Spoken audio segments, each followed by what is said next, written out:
നഅ്ബുദു വഇയ്യാക നസ്തഈൻ ഖൽബിലിന്ന് ഒരേ താളം ഇലാ പെരുന്നാൾ തക്ബീറൊലികൾ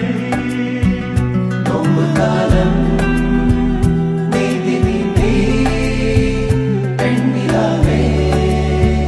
നേരെ വന്നോ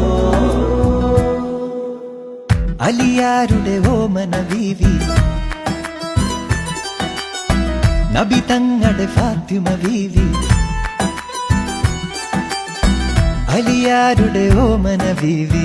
നബി തങ്ങളുടെ ഫാത്തിമ ബീവി അൻപെഴും മെക്കയില്ലാവ് കണ്ട് തക്ബീർ വിളിക്കാനായി മണലോട് മണൽക്കാട്ടിൽ അത്തറിൻ